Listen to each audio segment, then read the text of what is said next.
அதாங்க நான் அவரோட பேட்டியை பார்த்ததுலேருந்து எனக்கு ரொம்ப மன கஷ்டமாக போச்சு. அதனால் ஆஸ் அ காமன் மேனாக என்னோட பாயிண்ட் ஆஃப் வியூவை சொல்லலாம்னு ஆசைப்பட்றேங்க அதை பற்றி. ஆக்சுவலாக பார்த்தீங்கன்னாக்கா, டு பி ஃப்ரேங்க், நானும் ஒரு சோஷியல் ட்ரிங்கர் தான். அதனால் நான் நிறைய இந்த மாதிரி இதெல்லாம் பார்த்துருக்கேன். அவர் சொன்னதுக்கு அப்புறம் தான் நான் பர்சனலாக யோசித்து பார்த்தேன். என்னை சுற்றியே நிறைய பேர் இந்த மாதிரி ரொம்ப சீக்கிரமாக இறந்துட்டாங்க. எங்கள் வீட்டில் ஒர்க் பண்ணாங்க, வேலை செஞ்சாங்க 2 பேர். எங்கள் வீட்டில் பக்கத்து வீட்டில் ஒர்க் பண்ணவங்க 2 பேர் வேலை செஞ்சவங்க. அதில் ஒருத்தவங்களோட ஹஸ்பண்ட் வந்துட்டு இந்த மாதிரி டெய்லி குடிச்சு தான் இறந்துட்டார். இன்னொருத்தவங்க வேலை செஞ்சாங்க, அவங்களோட பையன் 35 வயசு தான் இருக்கும், என்னோட சின்ன பையன்தான். அவரும் குடிச்சு இறந்துட்டாங்க. இதில் என்ன இப்போ இதுனாக்கா பிரிட்டினாக்கா, அவங்களுக்கு லிவர்னால ப்ராப்ளம் தானே தெரியாது.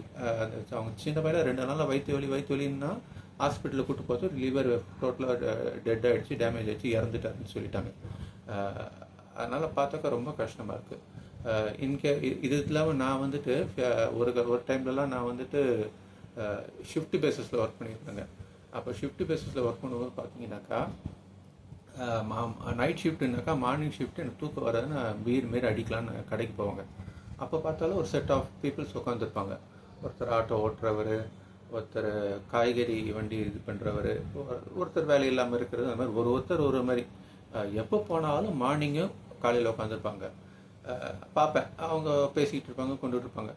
அதே போல் பார்த்தீங்கன்னாக்கா, நான் மார்னிங் ஷிஃப்ட் வரும்போது நைட்டு அதே போல் என்ன டயர்டாக இருந்ததுனாக்கா, ரொம்ப ஸ்ட்ரெஸ்ஸாக இருந்ததுன்னா சாப்பிட்லான்ட்டு போவேன். அதே கும்பல் அங்கே உட்காந்துருக்குங்க. அது நாளடைவில் பார்த்தாக்கா ஒருத்தராக இறக்குறாங்கன்றதை விட அவங்க இறக்குறத வச்சு இவங்க அதை சீரியஸ்னஸ் தெரியாமல் அந்த ஒயின் ஷாப்லேயே வந்துட்டு நினைவு அஞ்சலி போஸ்டர் ஒட்டிட்டு திருப்பி ஒருத்தர் இறந்ததை தவிர்த்து மீதி 3 பேர் குடிக்கிறாங்க. திருப்பி அதே போல் கொஞ்ச நாள் ஆகுது, திருப்பி அதில் இன்னொன்று ஒருத்தர் இறக்குறாரு, திருப்பி அவரோட நினைவு அஞ்சலி போஸ்டர் ஒயின் ஷாப்லேயே ஒட்டிட்டு திருப்பி மீதி 2 பேர் குடிக்கிறாங்க. இதெல்லாம் பார்க்கும்போது ரொம்ப கஷ்டமாக இருக்குதுங்க. இதெல்லாம் ஏன் நடக்குதுன்னாக்கா, மேஜராக பார்த்தீங்கன்னா காலையிலேயே குடிக்கிறதுனால தாங்க இது நடக்கிறது. ஒருத்தர் காலையில் வெளியே குடிக்கிறாங்கன்னாக்கா, அது காலையில் 9 மணிக்கெலாம் குடிக்கிறாங்கனாக்கா, அவங்க வந்துட்டு தன்னோட வாழ்நாள் என்ன ஆரம்பிச்சிட்டாங்கன்னு அர்த்தம். அந்த மாதிரி பார்த்தீங்கன்னாக்கா இங்கே நடக்குதுங்க. இது ஏன் நடக்குதுனாக்கா, ஒரு சில ஒயின் ஷாப்லாம் பிளாக்ல விற்கிறதா சொல்கிறாங்க. நானே பைக்கில் போகும்போது சம்டைம்ஸ் பார்ப்பேன், பிளாக்ல விற்கிற மாதிரி இருக்கும், தெரியும். அதே போல் 12 மணிக்கெலாம் விற்கிறத விட்டு இது பண்ணுறாங்க, குடிக்கிறாங்க.